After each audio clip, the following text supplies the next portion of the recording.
I'm continuing. Welcome back. Yeah. So we were talking about the transformers.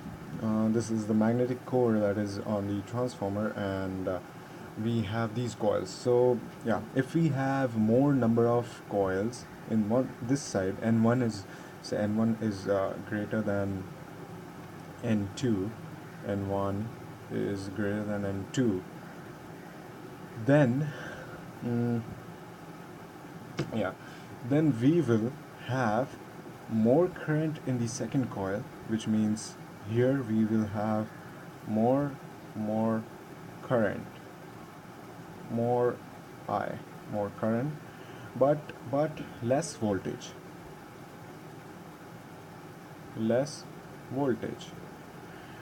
Whereas the inverse would happen over here. There's less current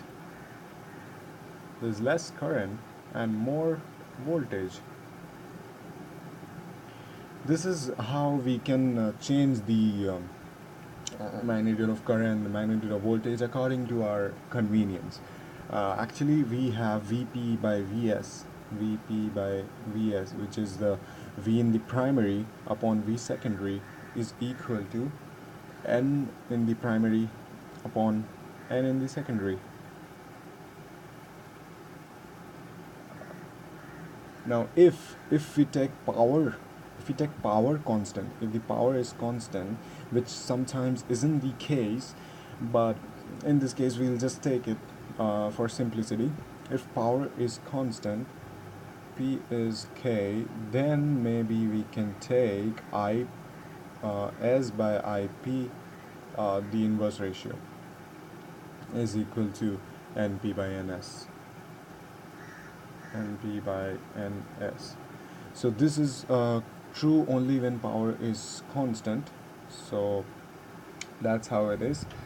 Okay, and also in transformers, if we consider, many properties of magnetism are involved. So many faults and errors are also involved. That is eddy current, hysteresis. These all factors also alter the things in these transformers. But then, okay, we can actually manage to do that. So we'll come back to what I was talking over here. Okay, so here we are getting high voltage and high current, so we'll have to first of all manage the current and also check how the voltage is. So in our power supply we have, say, a voltage, a potential transformer that is connected like this across the terminals. This is connected, and this induces into the ammeter, oh sorry, the voltmeter. This induces into this voltmeter where we can actually check the voltage. So this is how we can check the voltage of the coming current. Also, if we want to check the current in the wire, so we can use a current transformer over here. And here is how you use a current transformer, and we have the ammeter over here, so we can administer the current. Simply like that we can change the current. Now the problem is,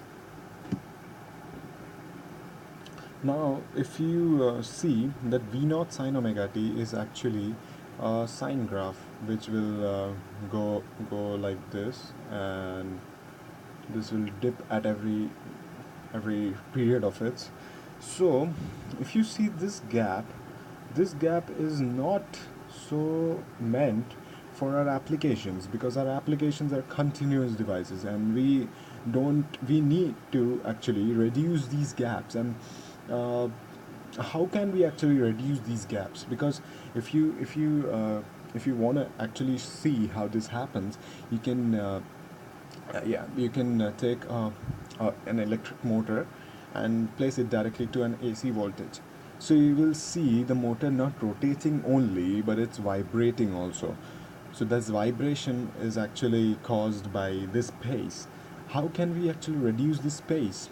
Also, this is and this pace is because disadvantageous, because it's creating a phase gap where there is a lot of power loss.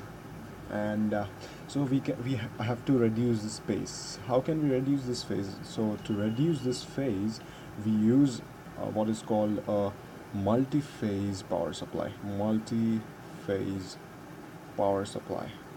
Multi-phase power supply is basically we use the use of inductors in the power supply. How do we do that? So as we see, this is our power supply, right? So here we join three things: an inductor, a three inductor circuit like this.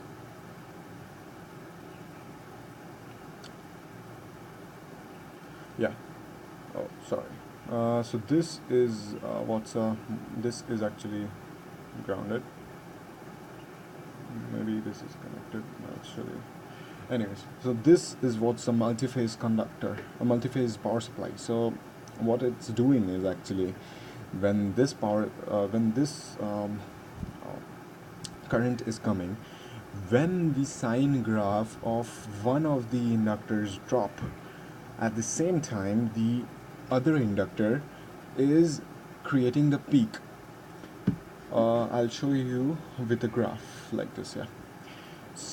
Yeah, you can see here, like if this is our initial power supply, then the other inductor, say inductor 2, is going with this power supply.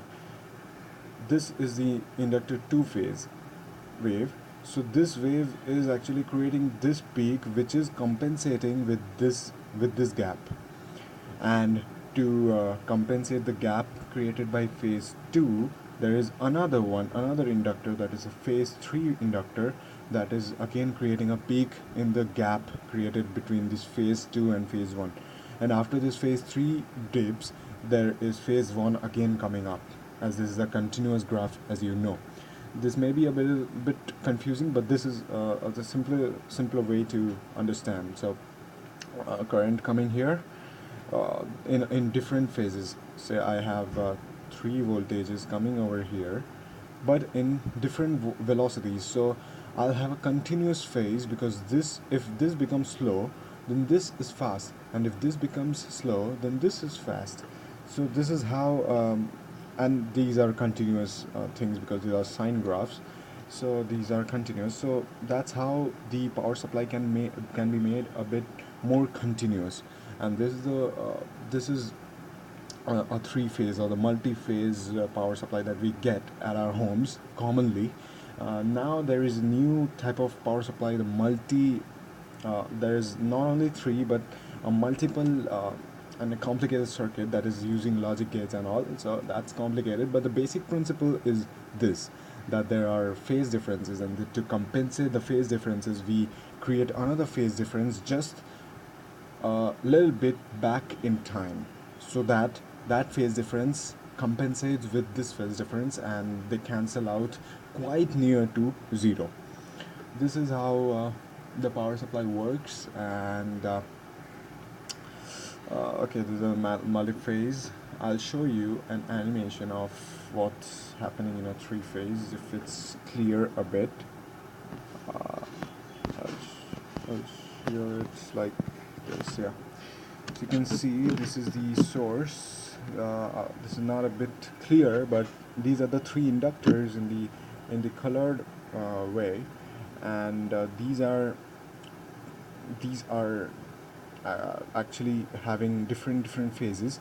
And if you see where there is a three-phase load, the load is actually getting a gentle current due to the phase compensations provided by all these three inductors. So that's how a power supply works.